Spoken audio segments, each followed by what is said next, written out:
Welcome to the Daily Addictions channel.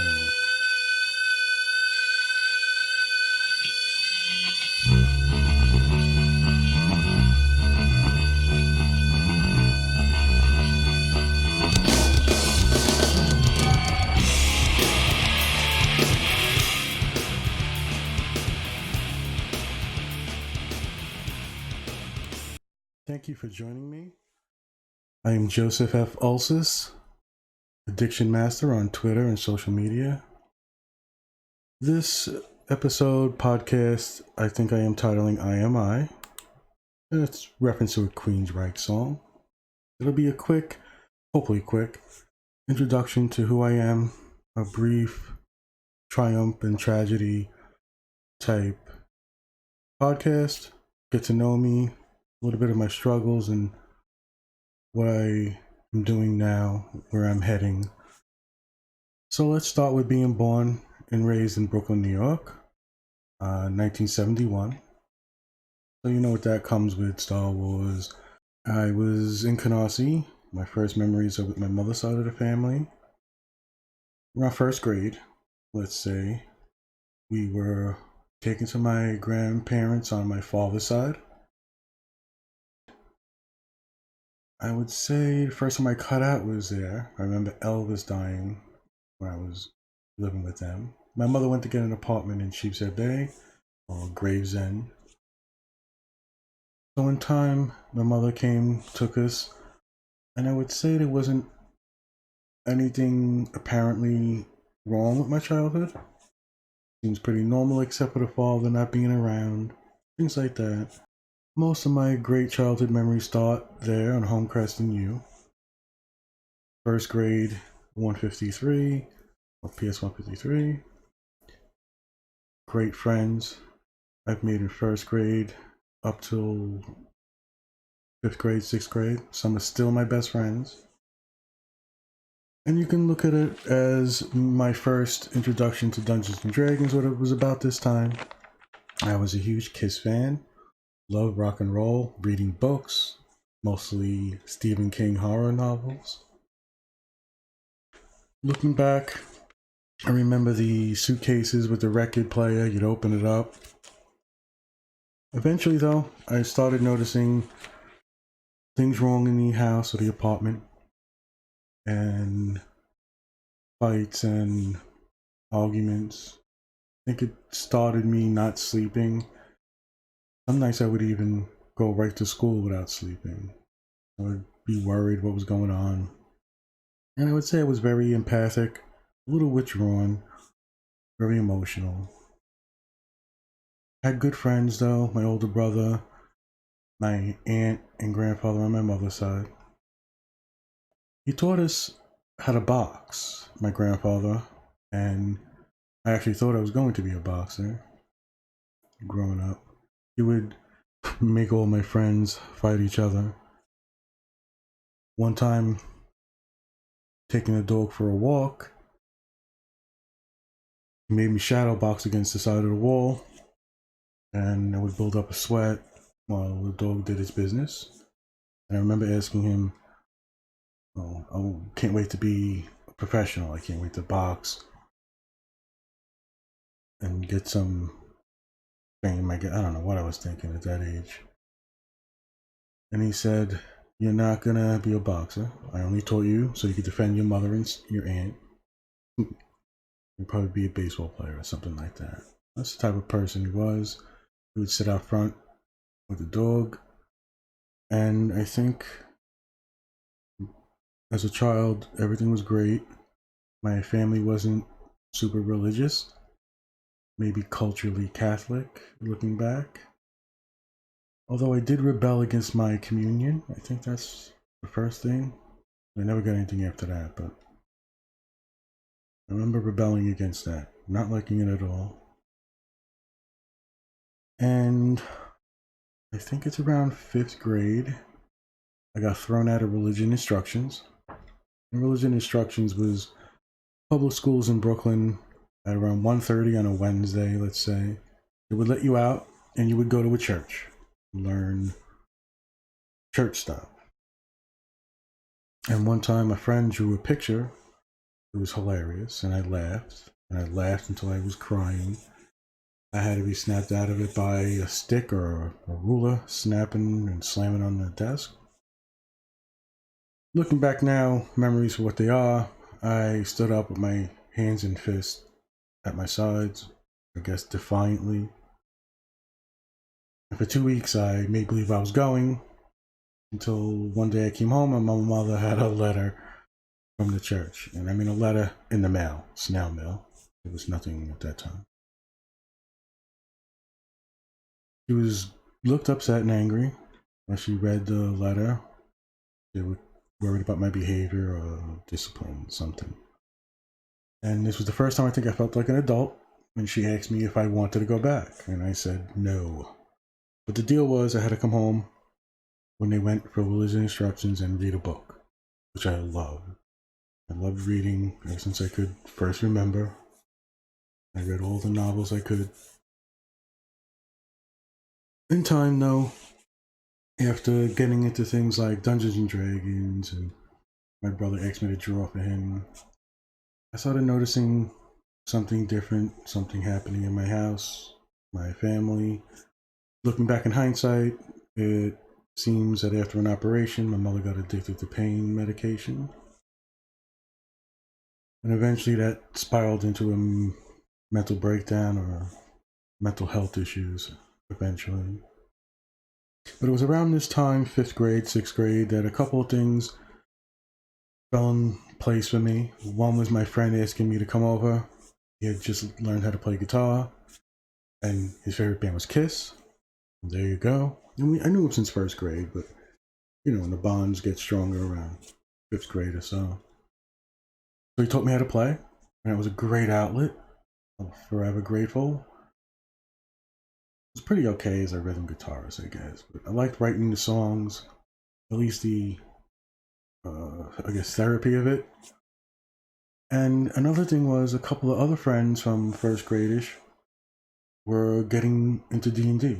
We went and bought the red box, and we played for hours, sleepovers. And one day in the backyard, we had the radio on, and we came across Howard Stern.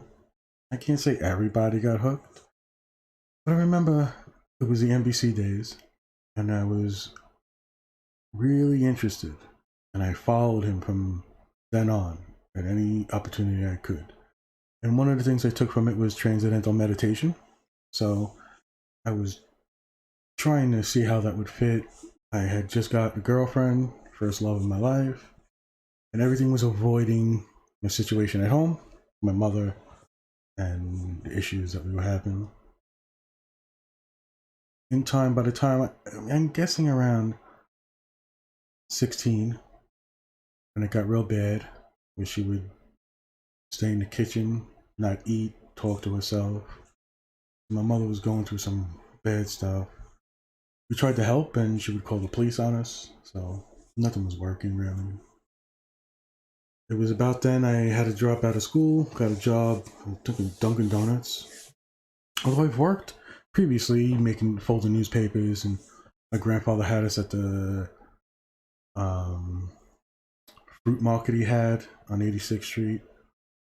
So I was no stranger to working, and loved that I had my own money and bought my own stuff. But here I am, teenager, going through this stuff, and it got bad, and I tried everything I could to help her.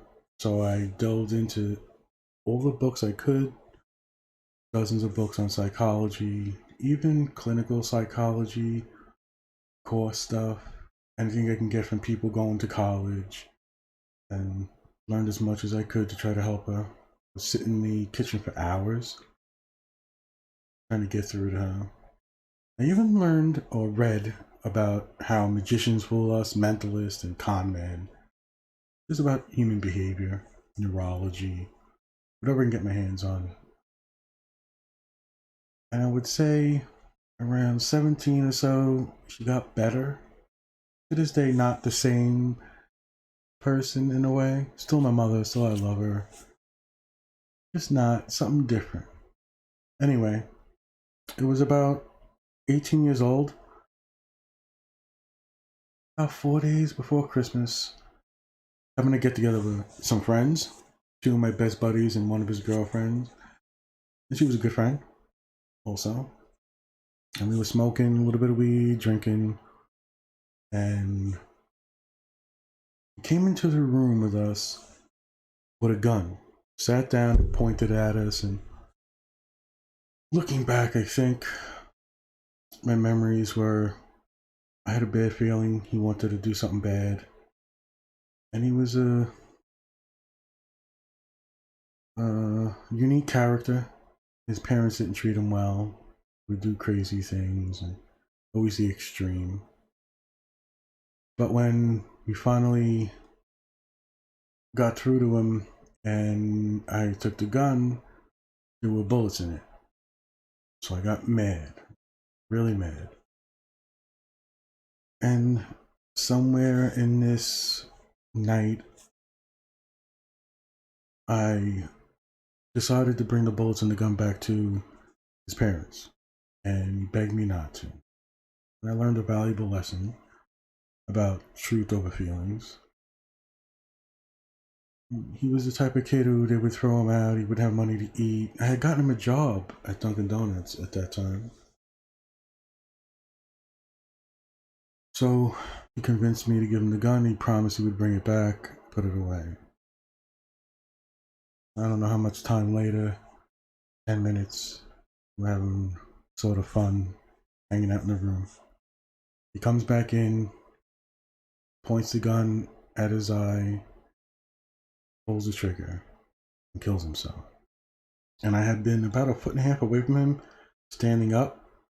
I don't know if my memory says I was trying to grab the gun, I was just in shock, I don't know. But I learned another lesson, that you can see things and they will be so real that you can't distinguish them from reality. Because I saw him put Halloween makeup on his eye, shoot a cap gun, and fall to the ground pretending. And that illusion was broken after the flash and the gunpowder smell and lying on the floor. Eventually cops and the paramedics came, took him away. Cops separated us. Anything to do with a gun in New York wasn't nice. It was hours and hours. And eventually they said she had to go to the hospital to identify the body. And she chose me, not her husband or my other friends. So there I am in the area where they put the body, pulled the sheet down. The world fell apart, and I just tried to be strong, hold her hand. And my mind is reeling. I'm sure you can imagine what you're going through at 18 years old. I don't know, 11 to 14 hours later, we're in the police station. Total time, the whole thing's a blur. And the mother's screaming at them to let us go. They let us go. Eventually, it was ruled a accident. That he, we thought that he was playing. He was just, getting us riled up, and it went off by accident. That type of thing. But it created a huge problem for me. I became a different person after that day. And I could tell other stories on that, but suffice to say, I gathered myself together, took what I learned, applied it as best I could, moved on. At the time, my first love's father was my boss. I was doing bagel routes in Manhattan. I probably self-sabotaged that, possibly the relationship. I don't blame anybody. We were kids. I think we started going out when we were 14, so 6 or 7 years. Anyway, moved on. Looked at things differently, of course. And, go through life, you find another love, new jobs, and then things happen to you. I could tell crazy stories and wacky things, but to get to the point, like I had a truck accident, cracked my teeth, and had caps, so things like that, and had guns pointed at me. It was reckless and crazy at points. Anyway, getting to the last thing. Eventually, I met a woman, fell in love. Everything was going good at the job I was doing. I was a driver at an ambulance company and had gotten into the office as a dispatcher, eventually a operations manager. Bought a new car. Things were going good. I would say I was still in contact with my father's side of the family, still trying to work things out, but after my friend's death, I was damaged. I tried. I went to the people who, meant a lot to me and were wise, and I would sit with my grandmother and talk to her about my mother and what happened to me and things like that. So, after about a year or so, we lost a baby. It was an ectopic pregnancy. And the type of woman she was is every year she would give me a Father's Day card. And thinking about, I don't know, 3 years in, she had always gone for checkups because her mother had died of cancer and she was worried. And they found something. And I would say it started her fight with cancer, which eventually she lost 3 or 4 years ago. But it was 15 years that I'll cherish. But in between that, looking back on my teenage years up to now, I had always wanted to write, and I would write 2 chapters of a book, 4 chapters, this and that, and always write my Dungeons and Dragons stories and my superhero stories, even westerns, whatever I can creative outlet was. And in one of the times of her remission, we talked about things that interested us and how we could help people, and I was teaching her meditation and breathing techniques, and she worked at a hospital. She was a physician's assistant. I think that's a PA. She was from Guyana, and she had no one here. I had met her after a divorce. So it was trying times and difficult. Eventually, they repossessed my car. Some of the cost of trying to fight this drained us. $1,500 for some special medicine. And eventually I got laid off from my job, and she convinced me it was time to do something I love. Take a chance, and you never know what's going to happen. Those type of talks. I'll get into it in another podcast on how the formation of the Deadly Addiction Chronicles came to be. And it has to do with a friend saying the smoking monk, and we'll get into that eventually. That'll be another one. So I wrote and didn't stop. I edited it myself. I edited so many pages I cut out of it, and I thought I was doing good and got everything right. I had friends reading it with me, had a friend's friend look at it, and the first time I sent it to the editor, it came back all red. It was hard. Anyway, we supported each other, did the best we could. During this time, more and more things were happening. She would go into remission, come out, and they would have to do procedures and such. Anyway, about 4 months before my final manuscript came back, her cancer came back, and it was real serious. About 2 to 3 weeks before my Comic-Con appearance in 2012, where I had a booth and I signed autographed copies, sold some hats and shirts and things like that. Her fight became harder. And I think we knew it might be the last fight. But she insisted I go to the Comic-Con, and she had to go to Connecticut. And looking back, it was the best of times, the worst of times. Without my close friends and family, I never would have made it. Thursday night to Saturday on edibles and smoking weed, drinking, and the customers benefited too. I could tell those stories also, but I returned customers and they got treats. It was an amazing time. And I remember coming home on Sunday after packing up, proud, um, just a highlight of my life at that point to an extent. Came back and that was the last time I touched social media for 5 years, except for liking happy birthday, maybe retweet something, things like that. And I lurked and just was in my own world. So we spent the next 2 years fighting and just being there for her. Again, I have to thank my close friends and family. I don't want to mention names. And eventually she passed away. And I fell apart. Depression, despair. I don't know how I made it through. If it wasn't for my friends, family. I don't know. And I fell back on what I learned. Everything I've been through. From watching my mother develop a mental illness, to the hardships anybody goes through in this world.